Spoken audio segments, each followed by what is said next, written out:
Welcome to the Majjhima Nikaya Sutta study. Today we will continue with the craving section. Previously we have seen the clinging. So the cause of clinging was craving, and that's why we will go through the craving today. Here, all the monks present at Savatthi, they're asking Venerable Sariputta, is there any other way? After listening to clinging, they ask, is there any other way in which a noble disciple is one of right view, whose view is straight, so whose understanding is whose view is straight means whose understanding or vision is straight and clear, who has perfect confidence in the dhamma, the perfect faith in dhamma, and has arrived at this true dhamma. So these qualities will be found in the sotapanna, or the stream enterer. A stream enterer person would have that perfect understanding, the first factor of the noble eightfold path. So once he have the right understanding, it becomes easy for him to carry on or to follow the remaining factors of the noble eightfold path.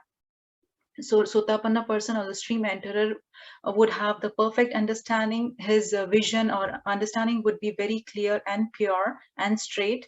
He would have the perfect confidence in dhamma because he knows that he has attained at least that first level. That means he can even reach the higher stages as well. He have that perfect confidence in the Buddha, Dhamma and Sangha as well, and arrived at the true Dhamma.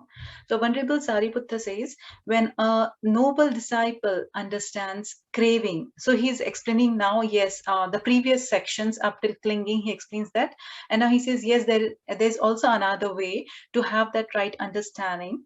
So a noble disciple who understands craving, the origin of craving or the cause of craving, the cessation of craving, and the way leading to the cessation of craving. And that way, that person, we can say that he has the right view and has arrived at the true Dhamma. So let's see the craving. We know the origin of craving also. It's a feeling. And the cessation of craving would be when the feeling stops, the craving would stop as well. So that's why after this section, we will consider the feeling because it's interconnected. Let's go to craving first in details. So craving, the word for craving is Taṇhā. Or in Sanskrit is also called as Trishna. In English, it would be strong desire. There are several conversions or synonyms we can say in English: thirst, or longing, or excessive liking. Not the liking, but the extreme level or the excessive liking.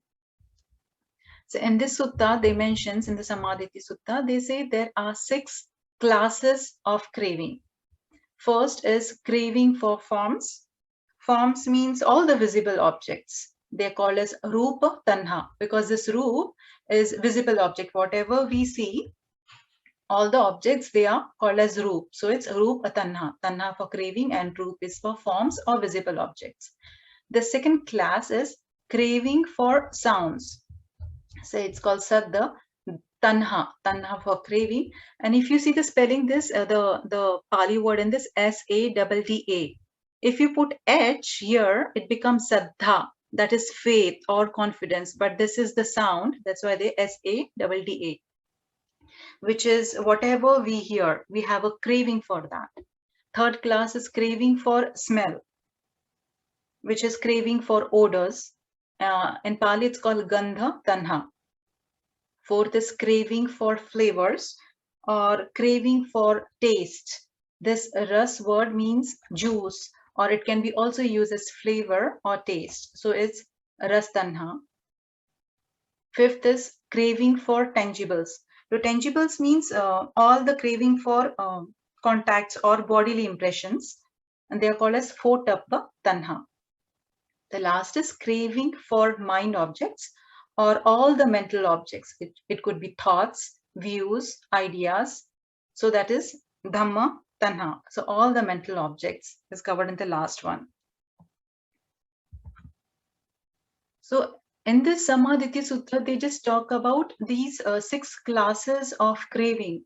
But in some other texts and in the other commentaries, they talk about craving Tanha, and they give the total number as 108.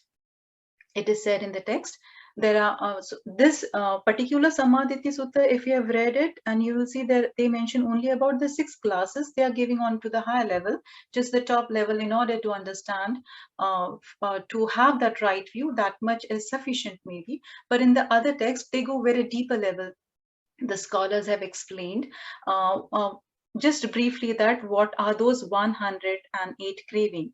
We will not go in detail, but just to have a brief idea on how that 108 number has come onto this craving tanha.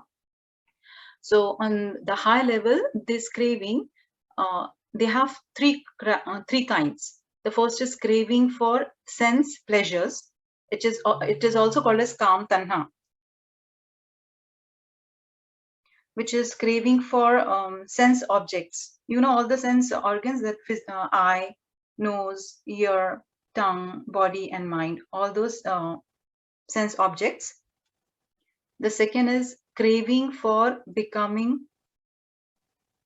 And this kāma-tanhā, actually, we can talk of that, the craving whichever all the objects. It's not only the visible objects or the physical objects, but it could be anything, even the craving which is associated with the objects as a person or anything which you see with your eyes. It could be sound, smell, any other flavor what we taste, or any thought. All those are considered as kāma-tanhā in those sense organs, all those 6 sense organs. And all those objects actually will definitely come to an end, because those objects cannot last forever. We have a craving for that object, so we understand that. The treeness in this is that will come to an end. It will not last for forever. So even when that object of craving gets fulfilled, we might get happy, we might get delighted, but it would be temporary. But we will crave for more of those pleasant things, or we will suffer if we do not get that craving fulfilled again in the future. So that ending of pleasure can bring unsatisfactoriness. So here they talk about that kāma-tanhā. And the second is bhava-tanhā. Bhava means being, to be, or existence, and tanha is craving. That's why they say it's bhava-tanhā. So the craving for becoming is, we want to be existed even in this life or maybe in the future life. It's okay if someone says, I do not have the future life, but at least we can understand from this life, we want to continue our existence in this life also. We don't want to give up. We want to be something in this life. We want to continue this existence. So that would be called as bhava-tanhā. Third is craving for non-becoming or non-existence. So bhava, we have seen existence. So when we add vi to that bhava word, it becomes vi means non. No, negating that, and bhava is existence. So vibhava becomes non-existence. That's why it says vibhava-tanhā. So craving for non-becoming. Here we can note one thing, that craving to not experience those unpleasant things in life. So it could be because of unpleasant people, it could be unpleasant situations. That falls into this category of vibhava-tanhā. So these are 3. In this slide, if we see, these are 3 kinds of craving. And the previous slides, we saw 6. So all these 6 are included in this 3. So in this sense pleasures, 6 in this, 6 in this one, and 6 in this one. So 6 multiplied by 3 would be 18. 3 6 are 18. So here we got that 18 kinds of craving. Now, these 18 kinds of craving could be internal, because all those sense organs are internal, but the objects we see or experience, they are from outside. So internal is this 18 and 18 external. So 18 plus 18, that would be 36. So we got this 36 kinds of craving. Now, these 36 kinds of craving can occur in the past. It can also occur in the present. And of course, it can also occur in the future. So when we multiply these 36 by 3, it gives 108 kinds of craving. So that's how the number comes there. And when we talk of craving, they say this craving is because of the feeling.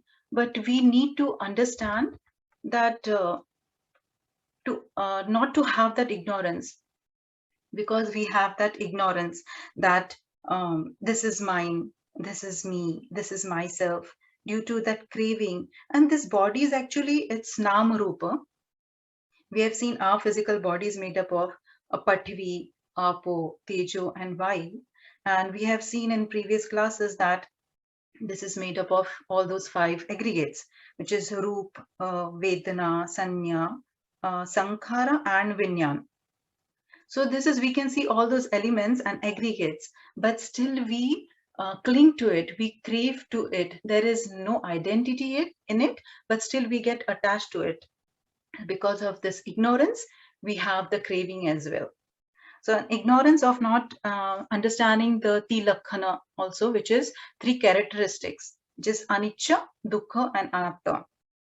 That is impermanence. This identity, even this existence, is also impermanent.